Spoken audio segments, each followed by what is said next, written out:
Hi, எல்லாருக்கும் வணக்கம். இது வலைத்தளங்களில் கொந்தளிச்சிட்ருக்கும் பிக் பாஸ் வீட்டில் இருந்து வெளியேற்றப்பட்ட பார்வதியின் ஆதரவாளர்களுக்காகத்தான்.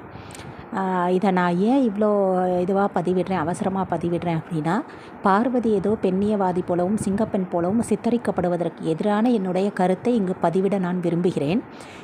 பார்வதி முதல்ல ஏன் பெண்ணியவாதி இல்லை, ஏன்னா பெண்ணியம்ன்றதே இங்கே தவறாக புரிந்து கொள்ளப்பட்டிருக்கு. நீங்கள் உங்களுக்கு இஷ்டப்பட்டபட உடை அணிகிறதும் உங்கள் வாய்க்கு வந்ததை பேசுகிறதும் பெண்ணியம் என்று தவறான இது இங்கே 90s கிட்ஸும் ஜென்சி கிட்ஸும் பழகியிருக்கீங்க. பெண்ணியம் உங்கள் இஷ்டத்துக்கு உடை உடுத்துறது இல்லை, அது ஆடை சுதந்திரம், அது எல்லாருமே பண்ணுவாங்க. உங்கள் வாய்க்கு வந்ததெல்லாம் பேசுகிறது இல்லை இங்கே கருத்துரிமை. எந்த இடத்துல என்ன பேசணும், எந்த இடத்துல எந்த உடை உடுத்தணும் அப்படின்றது தான் முதல்ல புத்திசாலித்தனம், பெண்ணியம் எல்லாமே. சரி, அதையெல்லாம் விட்டுருவோம். உங்கள் இஷ்டம், உங்கள் பேச்சு, உங்கள் நடத்தைன்னு வச்சுக்கலாமே.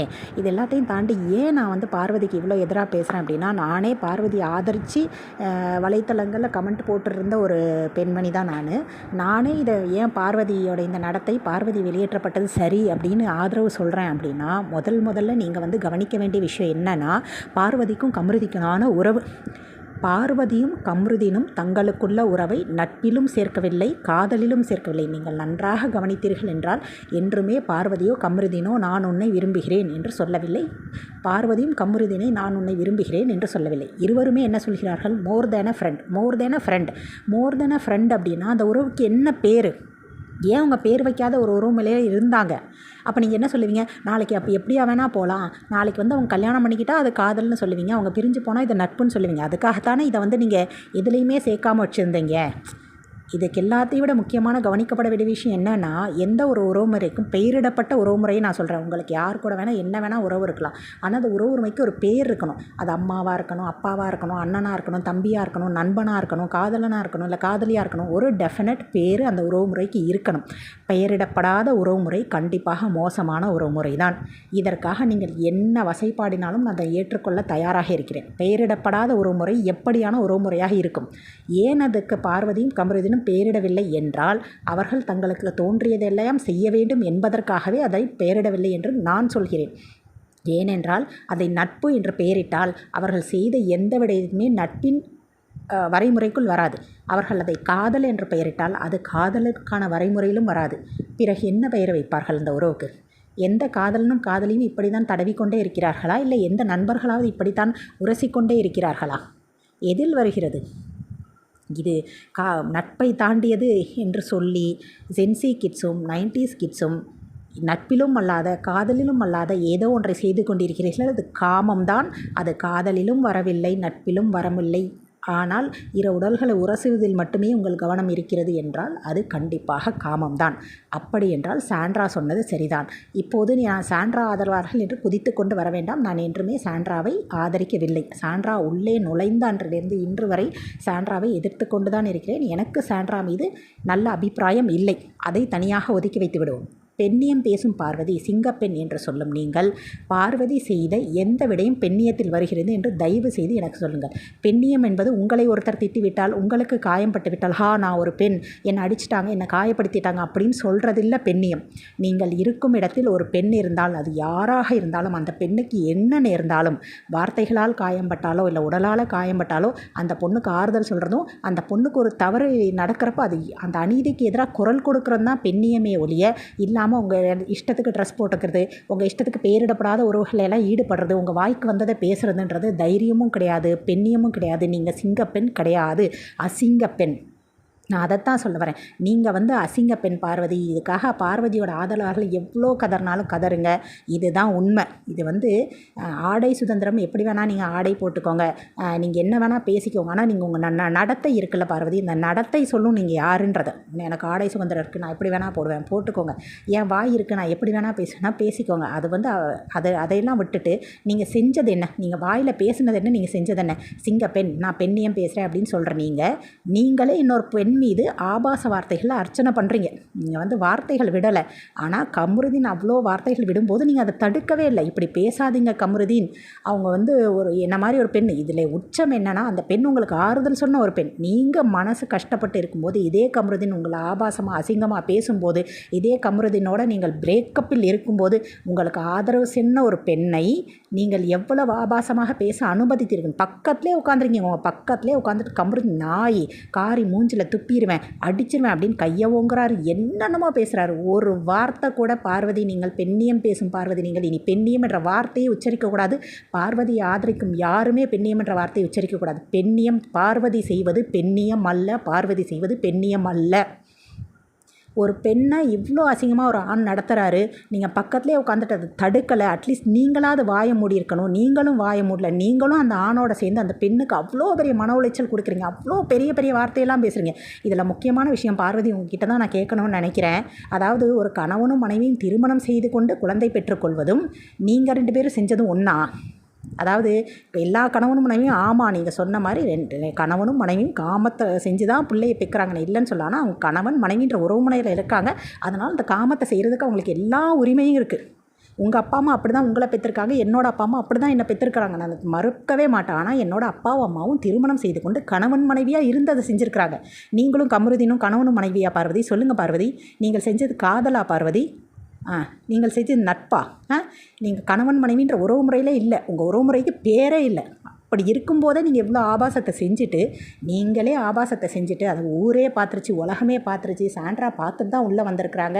அப்போ சொல்ல மாட்டாங்களா பார்வதி, நீங்கள் பண்ண தப்புன்னு சொல்ல மாட்டாங்க? நீங்கள் பண்ணது ஆபாசம் அல்லாமல், காமம் அல்லாமல் அது என்ன? அது நட்பா? அது காதலா?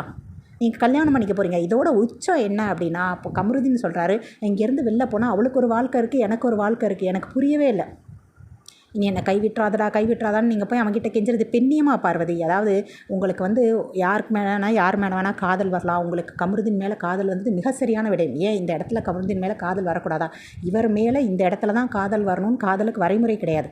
உங்களுக்கு கமருதீன் மேலே ஒரு இந்த மாதிரி ஒரு ஷோவில் காதல் வந்ததை நான் மறுக்கவே இல்லை, நான் ஆதரிக்கிறேன். உங்களை நான் கண்டிப்பாக அது நீங்கள் கமருதீனை காதல் செய்கிறீங்க இல்லை, அது வந்து ஃப்ரெண்ட்ஷிப்புக்கு மேலான உறவு, என்னமோ ஒரு உறவு, புண்ணாக்கு உறவு, அதை வந்து நான் ஆதரிச்சிருக்கிறேன்.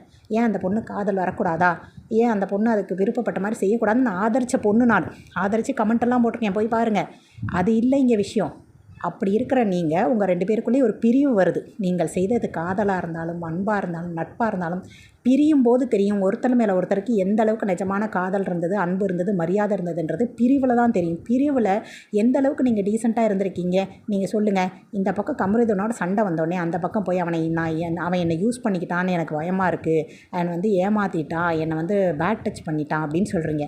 கமருதீன் அதே பிரிவில் நீங்கள் இருக்கும்போது கமருதீன் உங்கள் அம்மாவை அவ்வளோ கேவலமாக பேசுகிறாரு, உங்கள் அப்பாவை பற்றி பேசுனது ஏதோ ஒன்று பேசுகிறாரு, உங்களை ரொம்ப கேவலமாகவும் தரக்குறைவாகவும் அந்த வீட்டுக்குள்ளே இருக்க எல்லாருக்கும் நேராகவும் பேசுகிறாரு. இந்த மொத்த உலகமும் பார்த்துச்சு கமருதீன் உங்களை எவ்வளோ கேவலமாக பேசினார். அப்படி உங்களை கேவலப்படுத்தி பேசின ஒரு ஆண்மகனை நீங்கள் மன்னிச்சிங்கன்னா அது பெண்ணியம் கிடையாது பார்வதி. நீ எதற்காக அப்படி சொன்னன்ற காரணத்தை தான் அவன்கிட்ட நீங்கள் கேட்டு வாங்கியிருக்கணும்.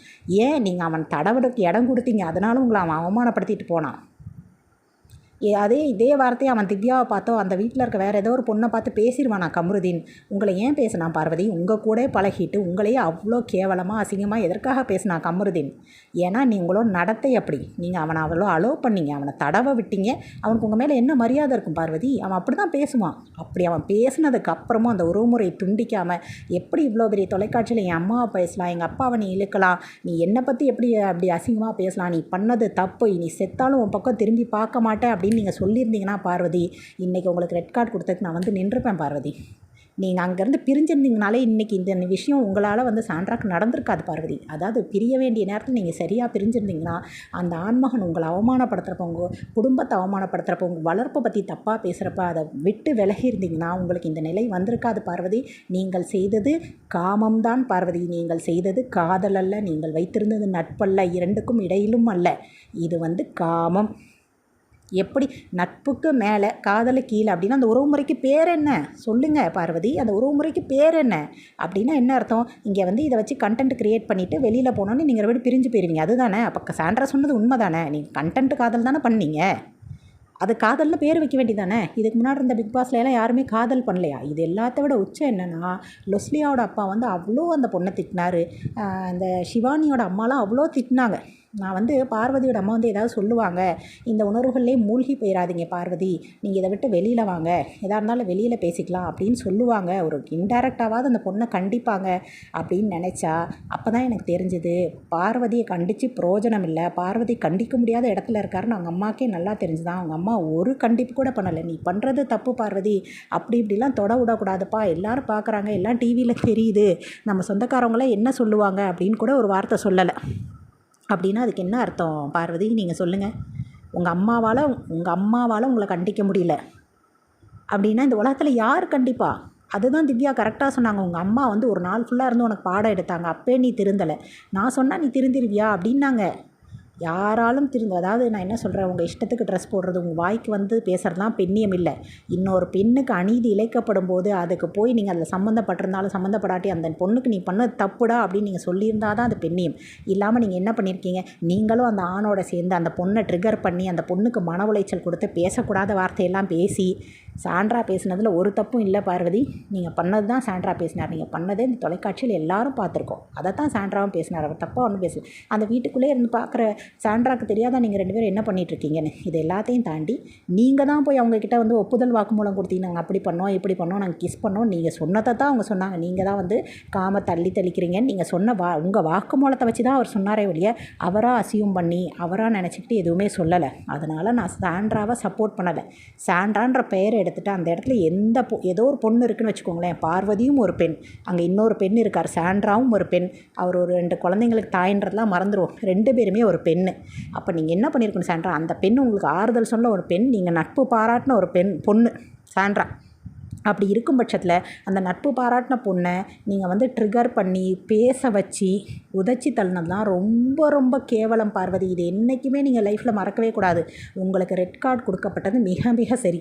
நீங்கள் உதைத்து தள்ளினது கூட 2வது விஷயம். அதுக்கு முன்னாடி வார்த்தைகள் பேசினதும் கமருதீனை பேச விட்டு நீங்கள் ரசித்து பார்த்ததும் ரொம்ப ரொம்ப கேவலத்தின் உச்சம். நீங்கள் மனசளவில் எந்த மாதிரி கேவலமான பொண்ணு அப்படின்றது நீங்கள் கமருதீனை பேச விட்டு ரசிச்சிங்க இல்லையா, அப்போ இந்த உலகமே பார்த்துச்சு பார்வதி, நீங்கள் எந்த மாதிரி கேவலமான பொண்ணு. உங்களுக்கு ரெட் கார்டு கொடுத்தது நீங்கள் வந்து போலி பெண்ணியம் பேசிக்கிட்டு உங்களுக்கு வந்தால் மட்டும் பொண்ணுன்னு சொல்கிறது. ஒரு பொண்ணை வந்து எட்டி உதைக்கிறதுக்கு முன்னாடி அந்த பொண்ணோட மனசை நீங்கள் தீயில போட்டு எரிச்சிட்டிங்க பார்வதி. உங்களுக்கு ஆறுதல் சொன்ன ஒரு பொண்ணை அந்த பொண்ணு மேலே ஒரு உளவியல் ரீதியான வன்முறையை கட்டவிழ்த்து விட்டு அவனை பேச விட்டு அவன் வந்து இப்படி தான் புள்ள பெற்றிங்கிறான். நான் என்ன கேட்குறேன் பார்வதி, அவங்க இப்போ கமருதீனோட அக்கா அப்படி தான் புள்ள பெற்றிருப்பாங்க, போய் அவங்க அக்கா கிட்ட கேட்பானா நீ இப்படி தானே புள்ள பெற்றேன். நான் என்ன கேட்குறேன், நீங்கள் 2 பேரும் கல்யாணம் பண்ணிட்டு எப்படி வேணால் புள்ள பெற்றுக்கங்க. உங்களுக்கு கல்யாணம் ஆயிடுச்சா? நீங்கள் பண்ணுறது காதலா? நீங்கள் வச்சுருக்கிறது ஃப்ரெண்ட்ஷிப்பா? என்னென்ன உங்களுக்கு உங்களுக்குள்ளே இருக்க உறவுக்கு பேரே வைக்க முடியல. நீங்கள் எதுக்கு காமத்தை பற்றி பேசுகிறீங்க? நீங்கள் உங்களுக்கு எதை பற்றியுமே பேச தகுதி கிடையாது. பெண்ணியம் பேச தகுதி கிடையாது, காதல் பற்றி பேச தகுதி கிடையாது, காமம் பற்றி பேச தகுதி கிடையாது, நட்பை பற்றி உங்களுக்கு எதுவுமே கிடையாது. உங்களுக்கு ரெட் கார்டு கொடுக்கப்பட்டது மிக மிக சரி. நீங்கள் வந்து பிக் பாஸ் மைக்கு போடுங்கன்னாங்க, நீங்கள் போடலை. இந்த டாஸ்கில் வந்து காரை விட்டு எட்டி தள்ளணும்லாம் யாரும் ரூலெல்லாம் வைக்கல. நீங்கள் எட்டி தள்ளியிருக்கீங்க, வந்து டாஸ்க்கான விதியை மீறி இருக்கீங்க, விதிமீறல் பண்ணியிருக்கிறீங்க. அது 2வது விஷயம். இது எல்லாத்தையும் தாண்டி உங்களுக்கு ஆறுதல் சொன்ன ஒரு பெண்மணியை, அது சாண்ட்ரா மேலே என்ன வேணால் தப்பு இருக்கட்டும், அதை வந்து அடுத்து விவாதிப்போம், அது வந்து இல்லைன்னு நான் சொல்லலை. சாண்ட்ரா உங்களுக்கு ஆறுதல் சொன்ன ஒரு பெண்மணி, நீங்கள் தான் அவங்கக்கிட்ட போய் நட்பு பாராட்டினீங்க, அவங்களும் உங்களுக்காக நட்பு பாராட்டினாங்க. அவங்க கூட நட்பு பாராட்டின ஒரு பெண்மணியை வந்து நீங்கள் சொன்ன ஒரு உண்மையை அவங்க வெளியில் சொல்லிட்டாங்க அப்படின்றக்கா, அது நீங்கள் ஆரம்பித்தது கமருதீனும் நீங்களும் தான்றதை மறக்காதீங்க பார்வதி. உங்களை பேச வச்சு ஒருத்தவங்க பேசினதுக்கப்புறம் அவங்க என்ன அப்படி பேசிட்டாங்கன்னு நீங்கள் எட்டி தள்ளினது இருக்குது பார்த்தியா, நீ பேச வச்சது நீங்கள் தான், நீ எட்டி தள்ளினதும் நீங்கள் தான், 2மே நீங்கள் தான் பண்ணியிருக்கீங்க. முதல் குற்றவாளி நீங்கள் தான்.